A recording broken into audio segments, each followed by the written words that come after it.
Morning, everyone. Morning. Anybody have any questions while I wait for more people to come in?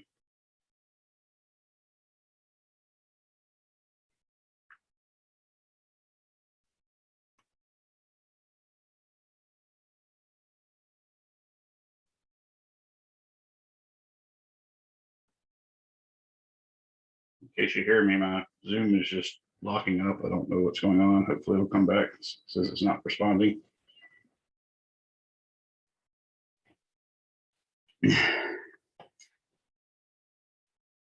Gavin, can you hear me? Yeah, you're coming through. Okay. You're happen to be the face that's showing at the top of my screen. So I figured even if I couldn't hear you, you could shake your head or whatever. I gotcha. Yeah, there's that issue at the end of class last week. I think that was what was up, like your speaker, like your audio driver crashed or something? Yeah, well, first, like earlier in the day, I had my, or maybe it was the day before, I had my actual Zoom crash in the middle of the meeting. And then Speaking of, your image has just frozen speaking, but it's just a there we go. I did finally. I clicked on my window to put my face instead of me looking at names, and Zoom couldn't respond to that right now. I guess I just did it at a bad time. I shifted to a different desk, somewhat to my chagrin, because I was using the top of or half of a ping pong table, which doesn't really fit well in this room. So we have half of it folded up. You just walk into my foyer and I used to use the underside of a ping pong table and a stack of books on top of the other end. So my wife and family were not necessarily impressed with the beauty of that. So I moved my stand-up drafting table here, and now I'm doing my class standing up. I have a bar stool I can sit on if I need to, but I think standing up might be better for my health. Why did you move? Just because that big ass ping pong table is looking hideous. It's in like our formal dining room, so it's actually turned into my library is what it is. But there's a lot of books in the back. Yeah, and that's about a third of my books.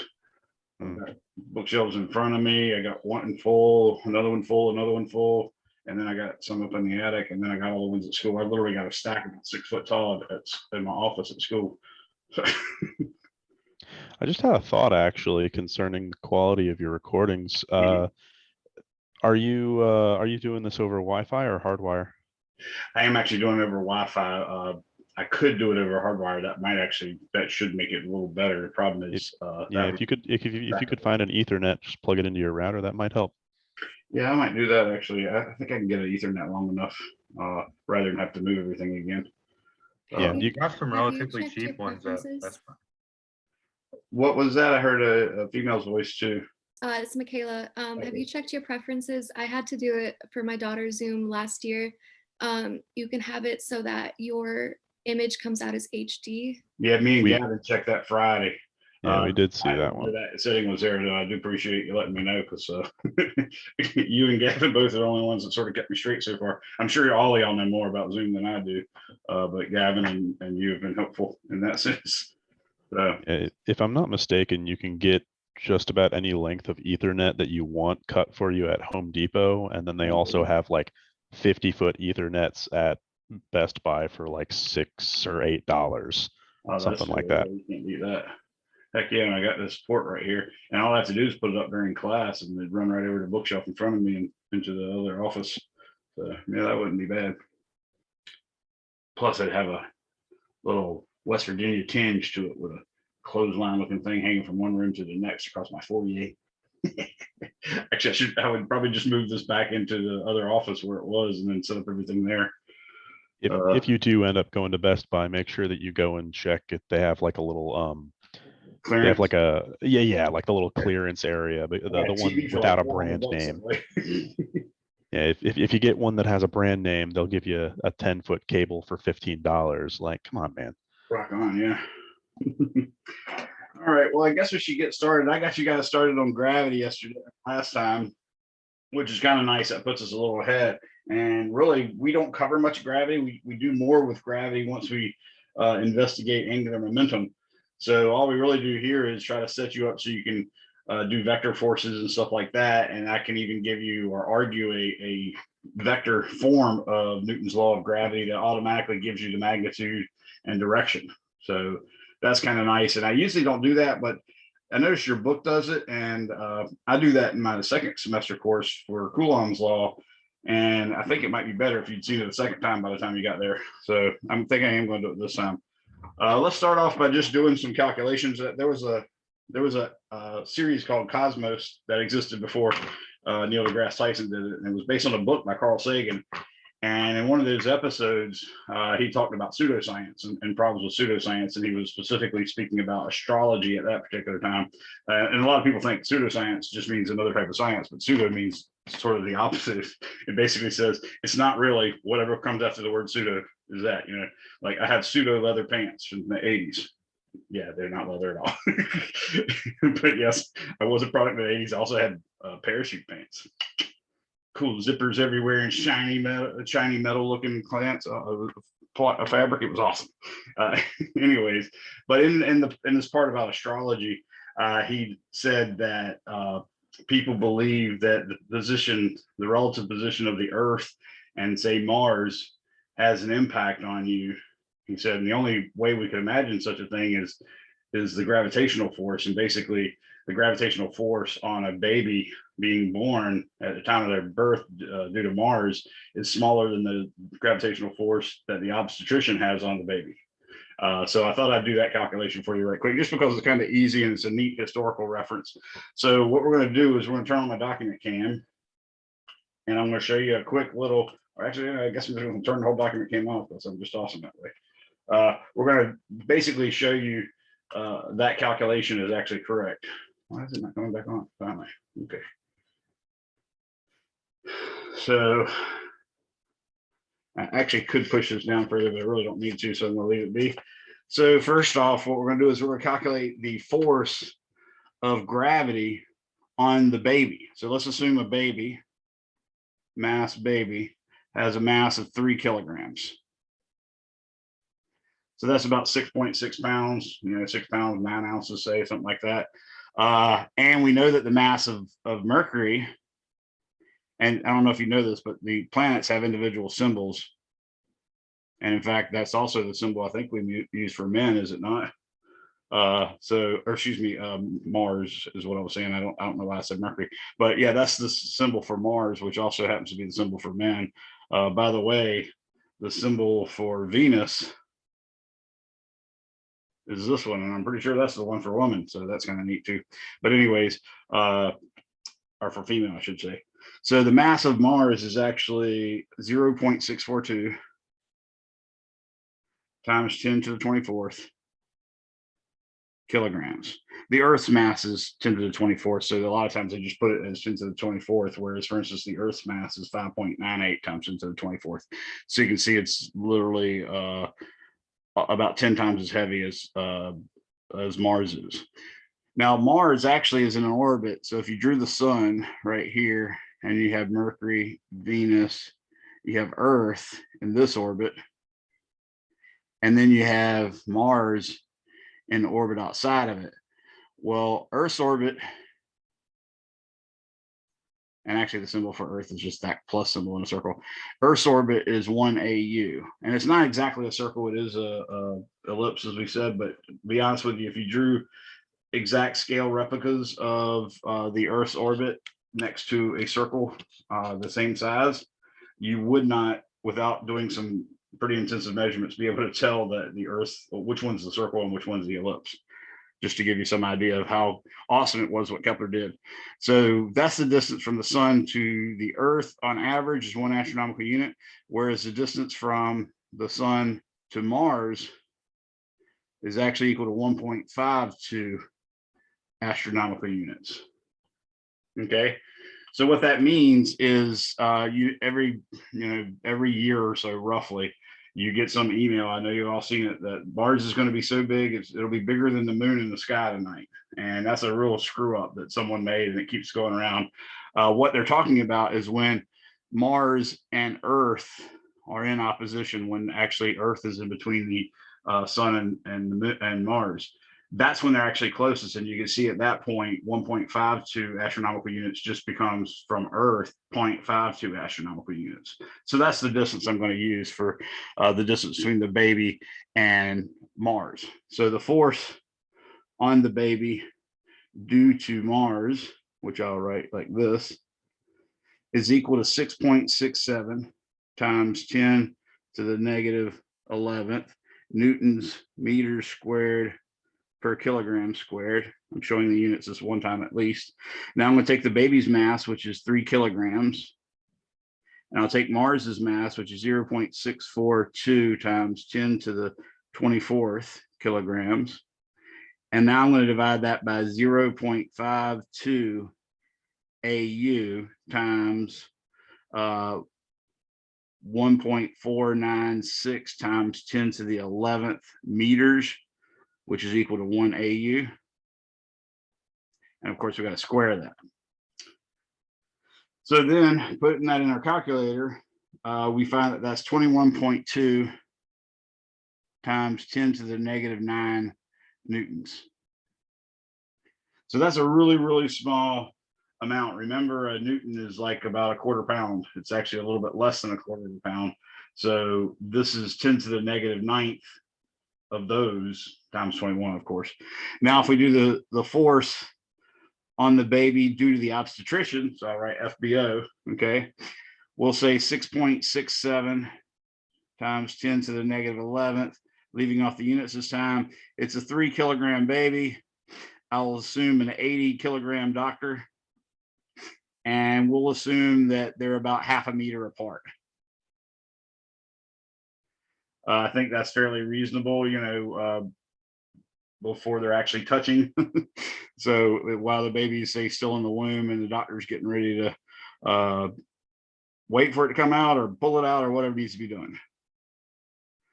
So we'll square that. And when I do that calculation, I get 64.0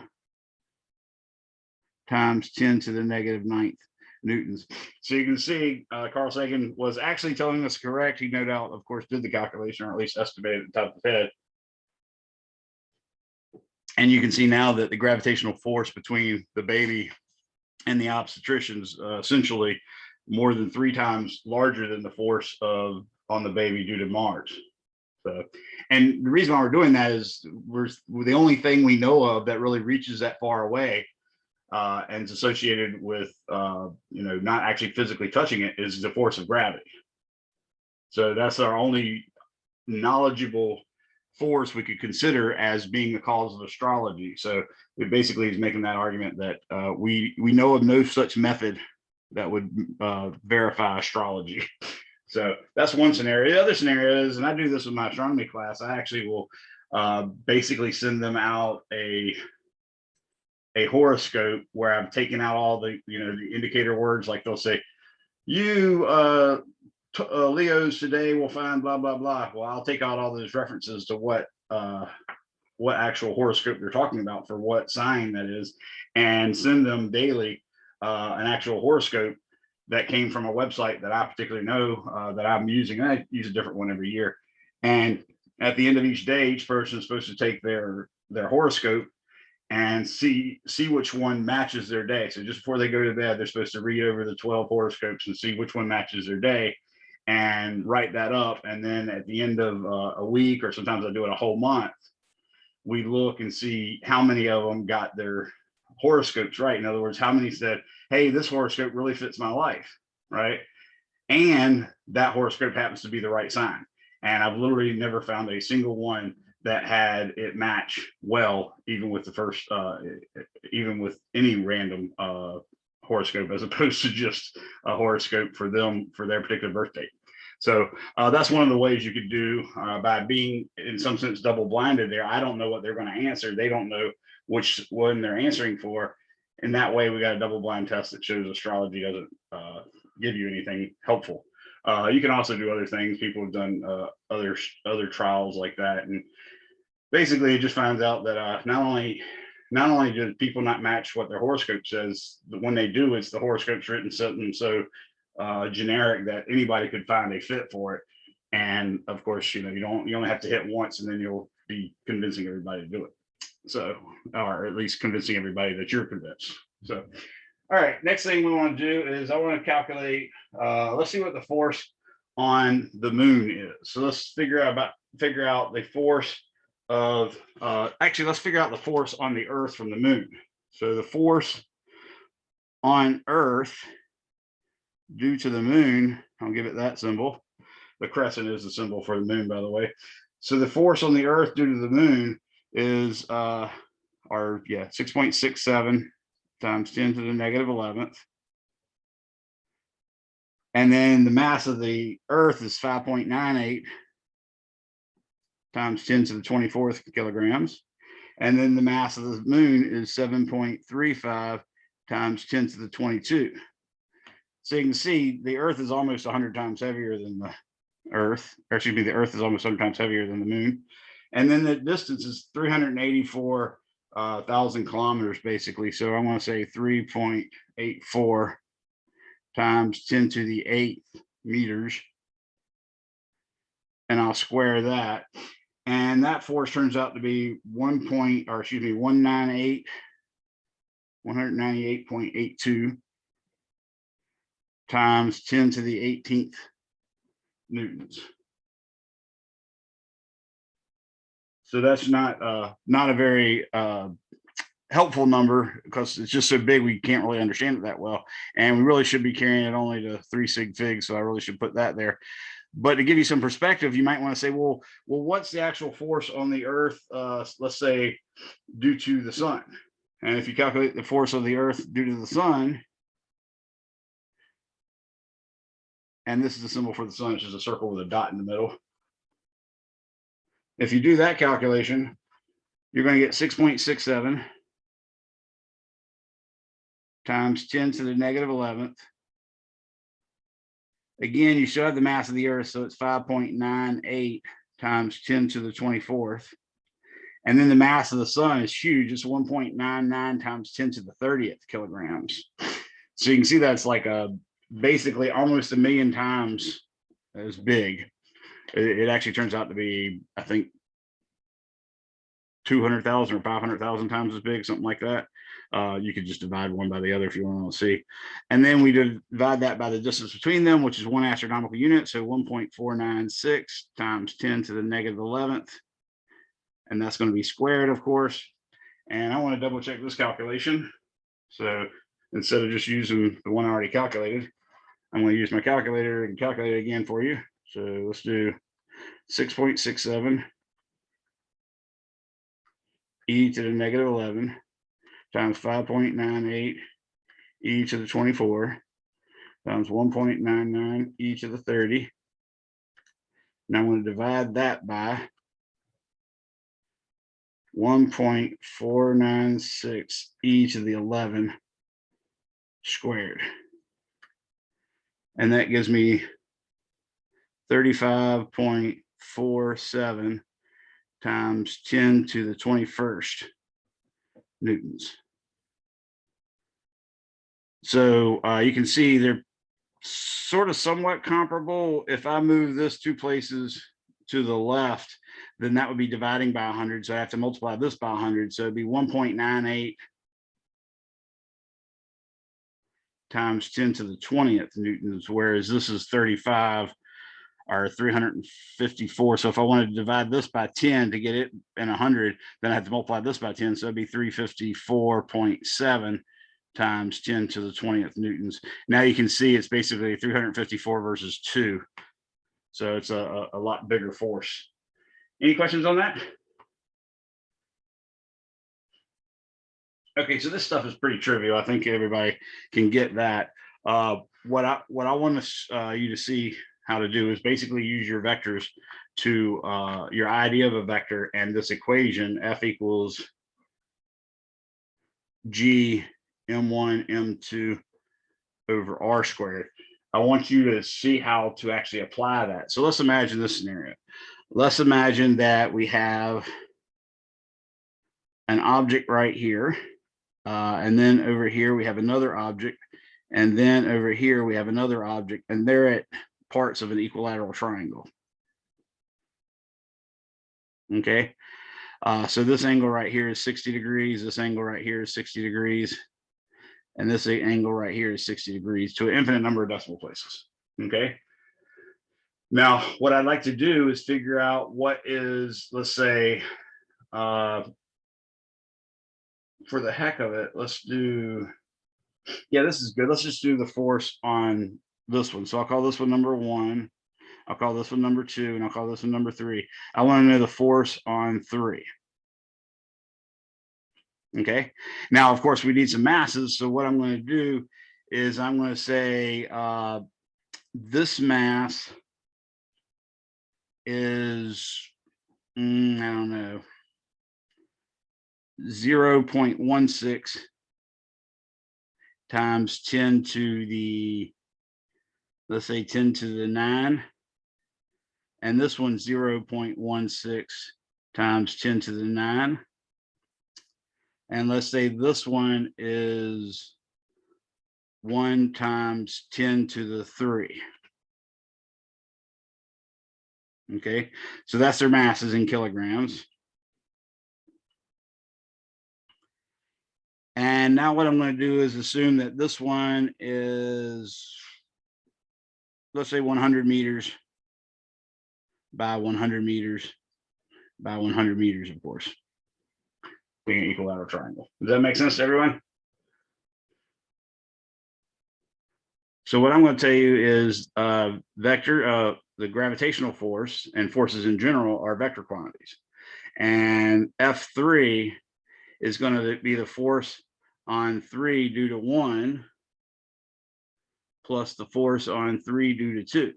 Now you do that for any number that you had, and that would be, of course, the right answer. So what I first want to do is find out what the force on 3 due to 1 is. So F3(1), I can get the magnitude easily enough.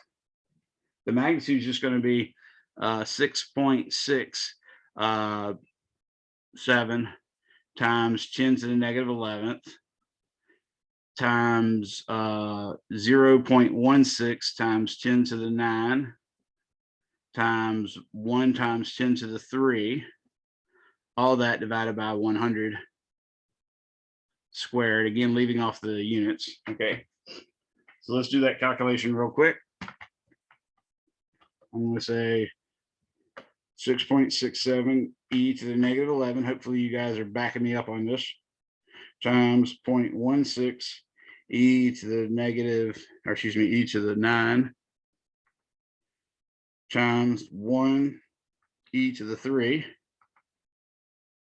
divided by 100 squared. And this gives me 1.06. I'm just going to call it, yeah, 1.07, say, times 10 to the negative 3rd newtons. And I'm only using 2 sig figs on these guys. I'm assuming that's 1.0, say, but the others were only 2 sig figs, so I'm going to keep it at 2 sig figs. That's good enough.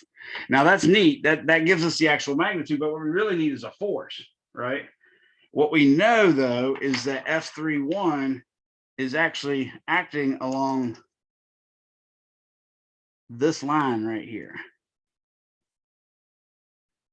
So I really need to now render that as a vector. What I'm going to do is imagine that this is the y-axis going like this, and this is the x-axis.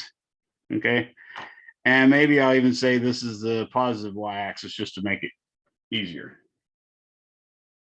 Okay, so all I really have to do is, well, there's a bunch of different ways I could do it. I could now say, well, this is the hypotenuse, and then I could just compute the y component and the x component by using trig functions. And of course, now this angle's 30 degrees instead of 60, right? Because I cut it in half. So I could do that, or I could find a unit vector pointing in that direction and just multiply it by this. And that works as well. So those are 2 tricks. The way you find a unit vector, by the way, is you basically find the vector, a vector like this, that goes from this point to that point. So if you actually use coordinates, for instance, you could do this coordinate minus that coordinate. So this x's minus this x's, and this is what this object's y minus this object's y. Put the x in front, the difference in x's in front of the I hat, put the difference in y's in front of the j hat. As long as you go in the same order on both of them, you'll be fine. And then you divide that vector by its magnitude, and that would be a unit vector. So that's a very straightforward, easy way to do it. That always works. It's not necessary to do that, and that's kind of a lot of work. So, but feel free to use that as a fallback mechanism if you ever need to. What I'm going to do is do it the other way. I'm going to say this is F31. I'll say this is my vector. This is 30 degrees. And this will be F31 sub Y. And this will be F31 sub X. And of course, our right triangle that we're dealing with is a 30, 60, 90. So 30 being here and 60 being here, this would be root 3. And this would be 1. And this would be 2. And of course, we all know that the square root of 3 is about 1.73. 1.732, so on and so forth. So if I want to take, for instance, F31, that's going to be F31 times the cosine of 30, which is just, of course, cosine of 30 is adjacent over hypotenuse. So that's 0.866 times 1.07 times 10 to the negative third newtons.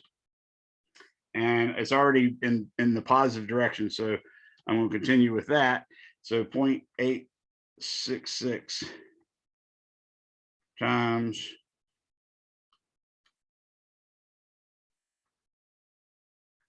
and I get 1.50.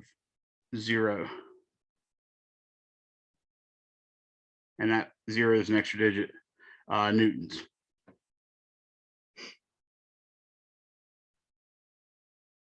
Oops, excuse me. That was I used an entirely wrong number there.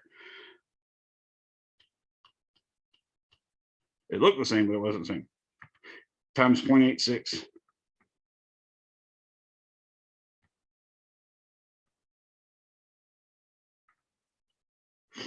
Okay, that's 924 times 10 to the negative 6. Sorry about that.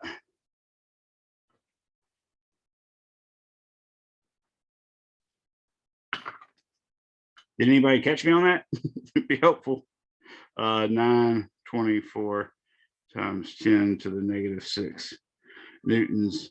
And of course, that's an extra sig fig there. Now, F31 is going to be, our F31x is going to be F31 sine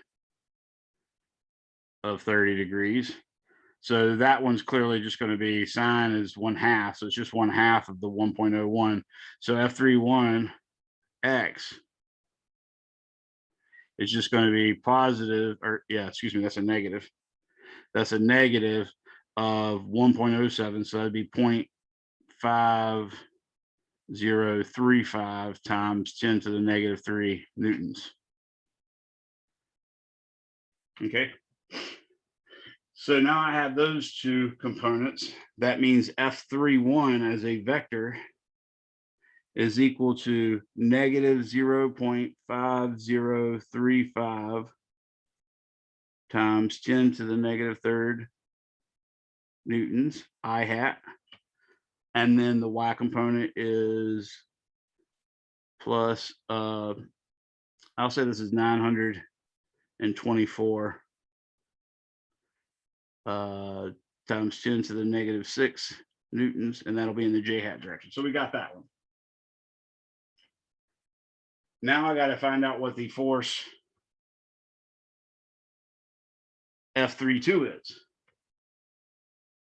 which is easy peasy, hopefully, because y'all see that I actually use the same masses. So by symmetry, F32 magnitude has got to equal F31's magnitude. So I already know that it's going to be 1.07 times 10 to the negative third newtons. Not only that, it also has a 30-degree angle. The only difference with this one is the X component is positive, but the Y component should be exactly the same. So I can now say F32 is equal to a positive X component, so that'd be 0.5035 times 10 to the negative third newtons I hat, plus 924 times 10 to the negative 6 newtons in the j hat direction. So finally, I can say F3 is equal to F32 plus F31, which you can immediately see, since this is positive and that's negative, they're going to add up to give you 0. This other one is going to add up to give you 1.848 times 10 to the negative third newtons, all in the j hat direction. And you should have guessed that by symmetry, because this mass is trying to pull this force up here, this mass up here that way. This mass is trying to pull it that way. They're equal in magnitude, so obviously the x components are going to cancel each other, and it should ultimately just leave, actually, and that should be a negative, oh, that's a positive, that's right, because I made my positive axis down. My positive y-axis is down. Any questions on that? I'm only using about half a sheet of paper, a screen, in hopes that the smallness of the picture makes the image larger. So can y'all read all that, or do I need to zoom in anything?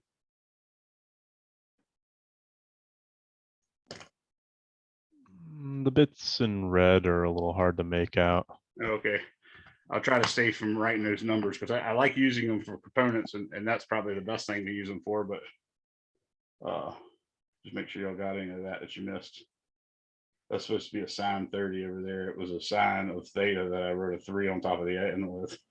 So that's, yeah, it'll just be most it'll be most helpful when you upload it when you scan it later. Yeah, don't worry, it'll be there. And actually, I usually do that right after class, so it'll be up in a couple minutes. I have to wait for the video to download though, so that takes me longer. Any questions on that? I think it's pretty straightforward, right? All right, so we've done this particular application. Now what I want to do is sort of give you a generic way that, and I say generic meaning it's going to work in every circumstance, a generic way to find a vector, Newton's law. So instead of just using what I just did, which is a sort of brute force, calculate the magnitude, and then force that to be a hypotenuse of a triangle, and then find the x and y components, that works all the time. But if you want to just have a formula that you can use, and all you have to do is put in numbers sort of thing, then this is where you need to be. So what we're going to do is imagine in three-dimensional space. So one thing, I'm doing what's called a right-handed coordinate system. And that means if you hold your hand like this, the right hand, notice I got my index finger pointing straight ahead, my thumb pointing straight up, and my middle finger pointing perpendicular to my index finger and my thumb, okay? If this is your x-axis and this is your y-axis, then this has to be your z-axis. If you have it oriented so, then it is a right-handed coordinate system. If it doesn't fit that, then you just did it wrong, and you do not want to use that coordinate system, because it takes a lot of work to fix the problems that comes from it. This one happens to be another way you can do it. Of course, this one's kind of hard, but you can see when I hold my hand like this that it clearly is the z in the right direction. Another way is you can lay your pinky along the x-axis, which is supposed to be coming out of the board here, and if your fingers can curl through a small angle to the y-axis with your thumb pointing up, that your thumb then points to the z-axis. Okay, so it's from a cross product. Basically, x cross y must give you z. If it doesn't, then it's not going to work. So that's another way of thinking about it. You can say I hat cross j hat equals k hat, or x hat cross y hat is equal to z hat. So that's another thing to do. If you have all that correct, then you always be right. So now let's imagine something. Let's imagine a mass over here, M2, and let's imagine a mass over here, which is M1. What I'm going to do is draw a vector that positions M1 in space, and that's going to be called R1.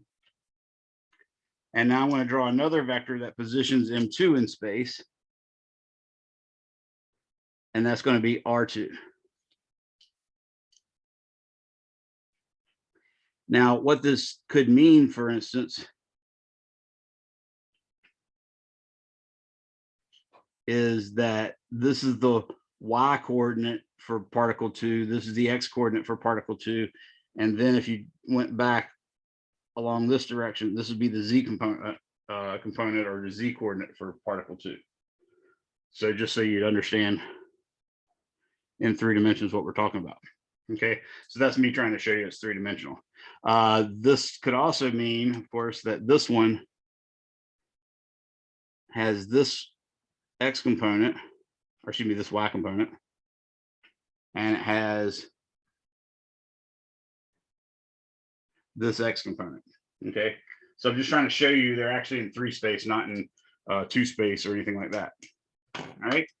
Now, ideally, according to Newton's law of gravity, he told us that the force would act along the lines of the center of masses of the 2 particles.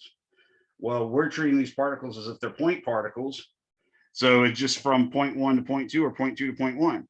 So if you want to know the force on 2 due to 1, which I'm going to call F21, then you need a vector that points towards M1 from M2.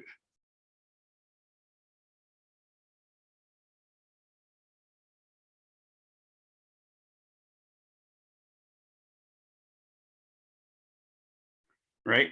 Because the gravitational force is always attractive. So if I'm talking about the force on M2, that should be pulling it towards M1. So can anybody think of a vector using R1 and R2 that gives us a vector that points from M2 to M1?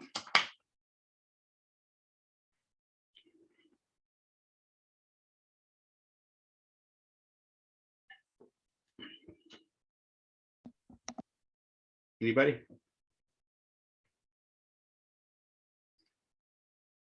These 2 vectors are what, head to tail or tail to tail? Maybe thinking that way will help you.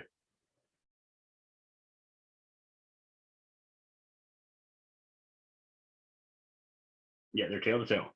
And do you remember any vector that was created by connecting the heads of the tail to tail vectors?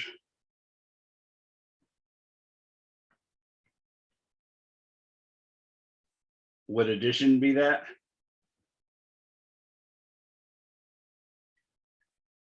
Or would a cross product do that? You only got a limited number of operations with vectors. You can add them, you can subtract them, you can take a dot product, but that gives a scalar, so that doesn't help us get in a vector. Or you can do a cross product, and that does give us a vector.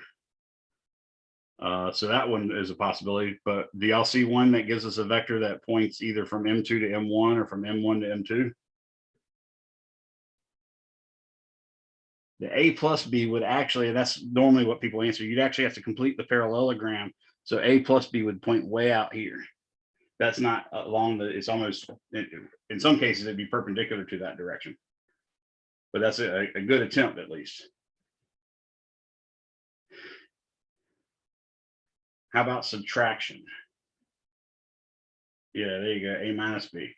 Right, so if you do a subtraction, if you did M1 minus M2, then that means, remember, let's say, actually, I don't want to do M1. I actually labeled it as a vector, so I don't have to use the label of M1. I actually did label it. So if I did R1 minus R2, let's do the first one, R2 minus R1. If I did that, this is prescriptive. It tells us that we take R2 and add to it the opposite of R1.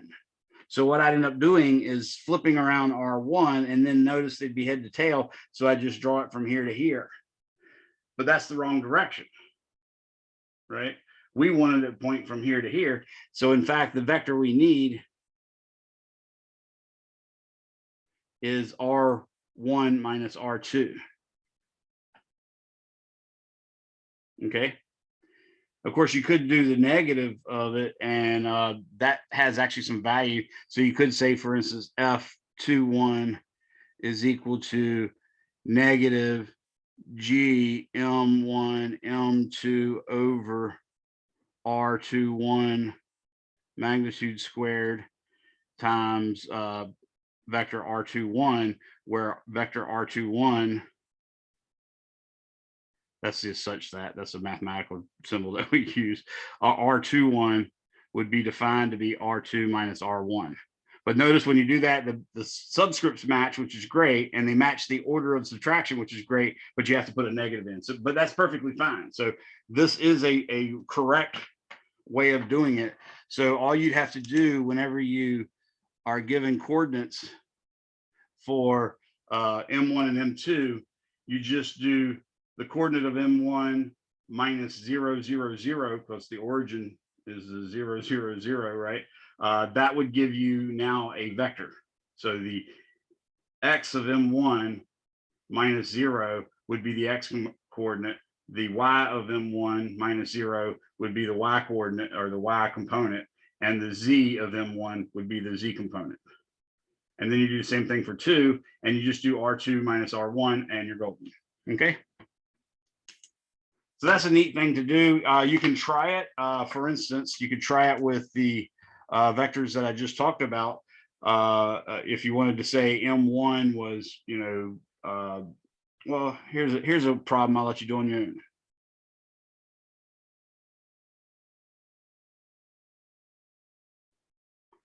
For conceptual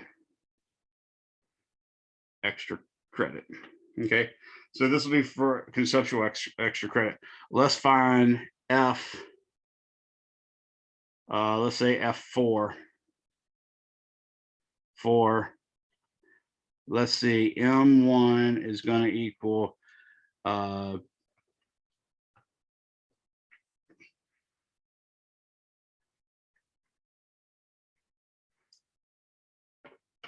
M1 is going to be 0.01499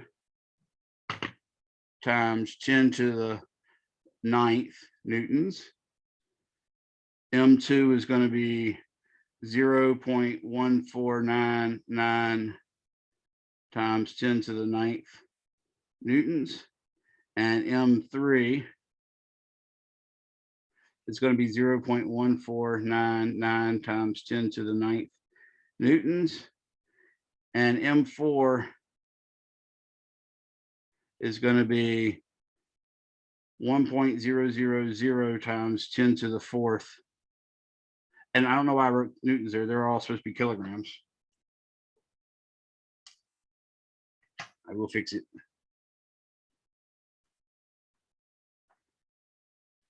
I'm supposed to keep my brain dead butt from doing that. Kilograms, kilograms. So let's let those be the masses. And now what I'm going to do is I'm going to put those masses at specific coordinates. Okay. So what I'm going to do is say that M1 is at, I'll do an X, Y, Z. So I'm going to say M1 is at 1, 0, 0. M2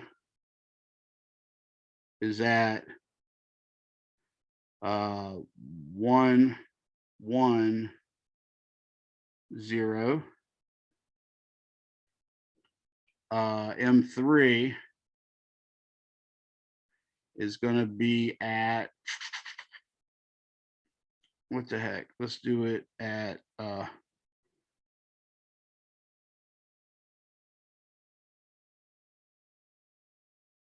I don't want to do it there. Let's see. Let's do 0, 1, 0. And then finally M4, I'm going to put at, let's see. I'll put 4 at 0, 0, square root of 2. And these are all in meters, by the way.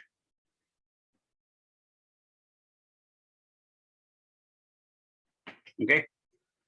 So what you're going to do is calculate the force due to 1 on 4, the force due to 1 on 2, the force due to due to 3 on 4, and the force due to force due to 1 on 4, force due to 2 on 4, force due to 3 on 4. Add them all up, and do it using this formula. So that's your extra credit. And like I said, this will count as one extra conceptual homework. So instead of me dropping, if I was supposed to drop 1, I'll now drop 2. Okay. Anybody else? Or any other questions? Sorry, I don't know why I said anybody else.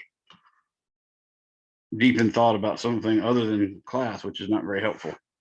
All right, so now all we got to do is rediscuss that Kepler's laws, basically. So the other part about this is little things like Kepler's laws, which I've already talked about. I gave you that the planets orbit the sun and elliptical orbits with the sun at one foci. The other thing I said was the sweep out equal areas and equal times, and that the square of the period is proportional to the cube of the semi-major axis.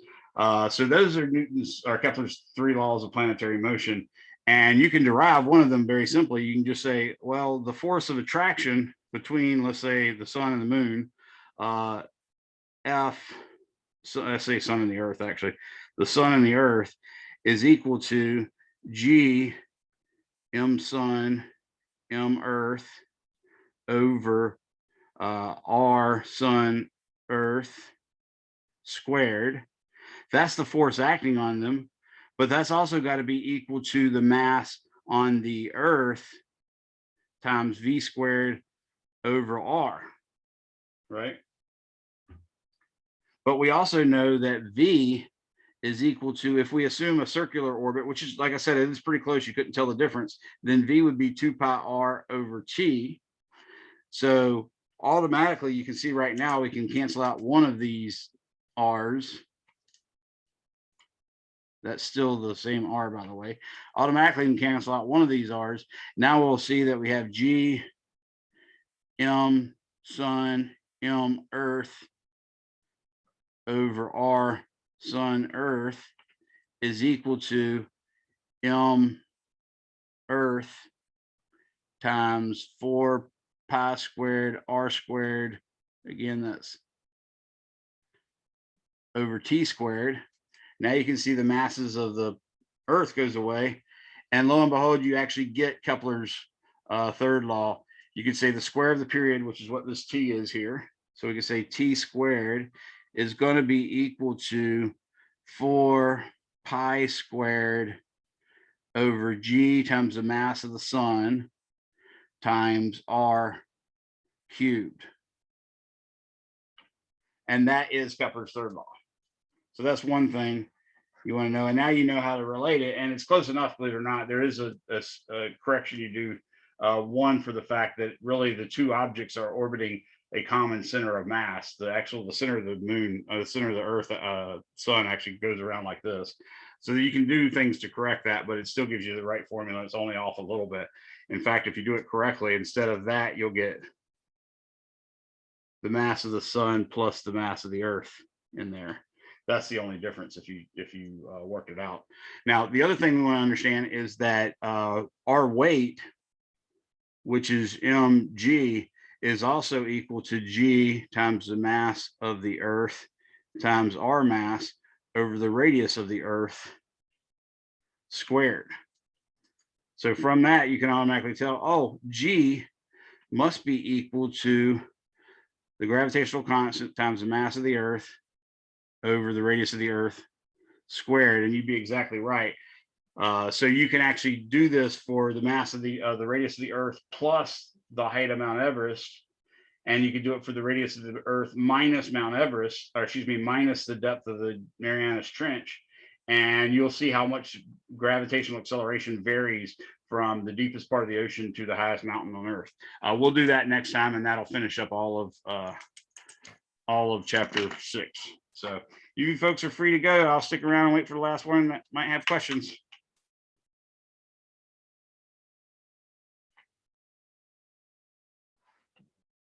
Make sure everybody can still write this. All right, thanks, sir. You're welcome.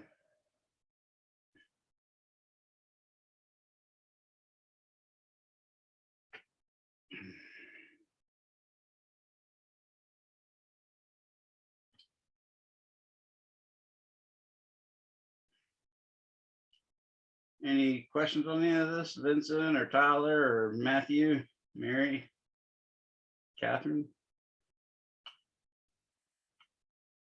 Brandon?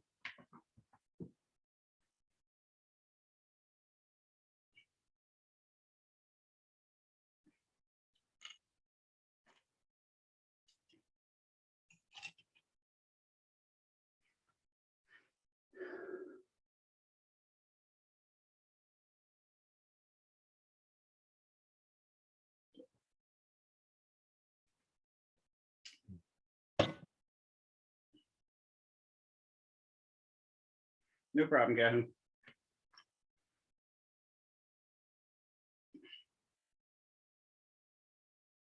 All right, I'm gonna go ahead. Does anybody still need a copy of that?